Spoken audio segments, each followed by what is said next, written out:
Welcome to my YouTube channel.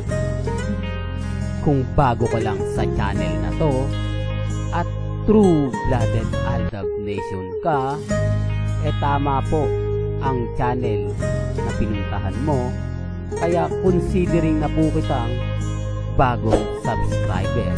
At huwag mong kalimutan pindutin yung bell para lagi po kang updated sa bagong video na ilalabas ko.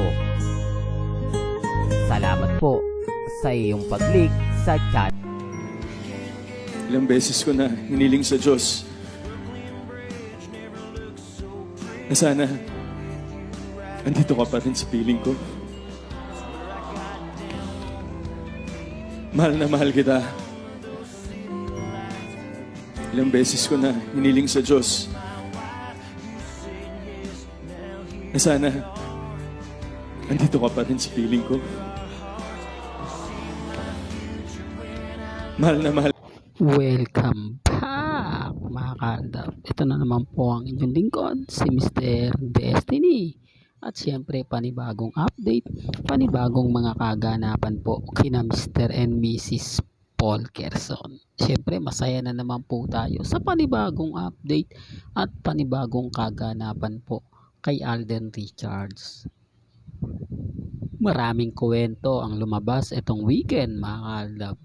Lalo na nga po yung pinag-uusapan na naman po sa social media na baka daw po i-anunsyo na sa 8 Bulaga kung ano nga po ba ang katotohanan sa likod na mga issue kay Mengay at kay Congressman. Well, hindi po imposible mangyari yan dahil marami na pong bumabatikos at marami na nga pong komento. Hindi lang po natin kumbaga pinapaliwanag dahil sabi nga po nila puro main fanatics at army lang daw po ang nakikinabang sa issue na yon, na pumapabor daw po sa kanila na kapag inanunsyo na nga po raw ni Mengay, abay mag-iiba na nga po raw yung sitwasyon, mas papabor na po daw sa kanila ang panahon. Well, sa punto na ganyan mga kaaldab, normal lang, di po ba? Lalo na nga po yung mga kwento na inilalabas po nila. Hindi naman po tayo namimilit, di po ba? Ang gusto lang naman po natin makapagbigay ng update, di po ba? Lalo na nga po kina Alden at kay Mengay. Sila naman po yung nagpapalaki ng issue kasi naghahanap sila ng ebidensya at resibo na kapag binalita natin, gusto nila agad-agad mag-react. Gusto nila agad-agad magsalita. Gusto nila masabi na ganito, masabi ng ganon. Pero lagi ko naman pinapaulit-ulit at nire-remind po na si Mr. Destiny pagdating sa update po kina Mr. and Mrs. Paul Kerson, updated tayo dyan. Kahit banatan pa tayo ng mga ilang Alden fanatics, normal lang po yun.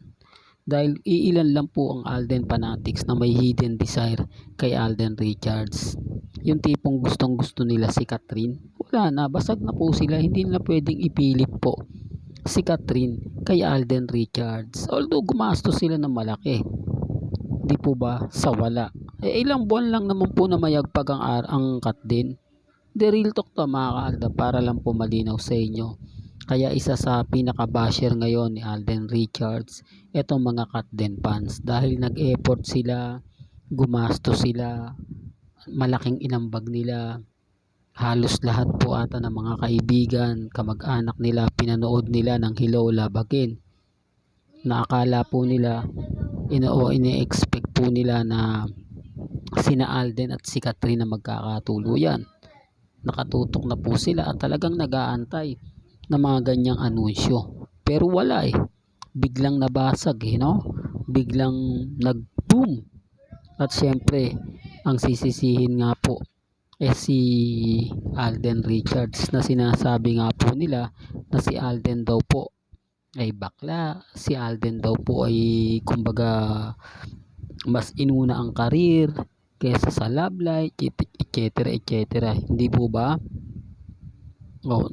Kaya nga po sabi ko sa inyo, sinasabi ko lang po ito, pinapaliwanag ko yung mga nambabash po kay Alden, karamihan po dyan cut din fanatics na nag-effort, gumawa ng mga pin, gumawa ng mga cut, Di po ba? At kung ano-ano pa pong tarpaulin na kumbaga pinakita nila. Ngayon, number 1 basher po sila. Para lang kilala din po ninyo. At yung mga basher po ni Mengay, ito po yung karamihan din po na mga fans ng artista na gaya po ng phenomenal, di po ba, na gusto pong mawala si Mengay para yung mga advertise mapunta po sa kanila, yung kalaban, yung kumukontra. Gaya nga po, ulitin ko sa bench, marami naiinggit po kay Main kasi naging paborito po siya ni Benny Ching eh. Yung poster niya po, talagang makikita mo, o yung billboard niya po, makikita mo talaga. Tapos kay Doktora Vicky Bello, bakit nga po ba si Menga yung pinaka-paborito? Kaya nga po yung iba nagsasabi maraming mas sexy, mas maganda, mas bata kay Mengay sa bench, pero hindi po nila yung kinuha. Ganon din na daw po kay Doktora Vicky Bello. Maraming magaganda, maraming mga bata. Although si Alden Richards, okay lang yan kasi alam naman po natin na talagang gagamitin si Alden dahil sikat na sikat siya. Siya talaga yung kukuning endorser. Sa dami nga po ng mga endorser ni Alden Richards hindi niya na nga talaga kumbaga makuha. Yung iba nag-aalisa na nga sa dami, di po ba, hindi na masyado na gagampanan ni Alden Richards. Pero pagdating sa family, nakita nyo naman po, kayo na po makakapagpatunay niyan. Kaya nga sabi ko dito yung mga bagay-bagay na nilagi kong paulit-ulit na nire-remind, paulit-ulit kong sinasabi. Ang problema lang po mga kaaltabula nalulungkot lang po ako dun sa mga issue ngayon na patungkol nga po sa Itbulaga na tayo po binabanatan. Aldab lang daw po nagpapakalat ng issue na hiwalayang Arjo at Mengay. Common sense na lang po. Hindi po ako nagpaputok, nagpost. Tinignan ko lang po yung social media. Nirepost ko lang po yung isang bagay. Hindi po ba masama yun? Pinakita ko lang na ito yung bus nyo. Bakit nagre-react to? Anong kwento rito? Umaayon naman po at totoo. Kasi kung hindi naman po affected yung pamilya na yan, gagawa po sila ng paraan. At yung issue po sa family ni Mengay at family ng Atayde, common sense na lang po. Di po ba? Hindi nga po nakikitaan ngayon na namamasyal, pumupunta si Congressman Arjo sa McDo ni Mengay.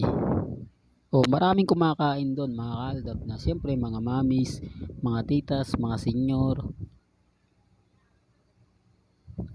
na nagpo-post sa McDo ni Mengay. Di po ba, mga nagpapapicture.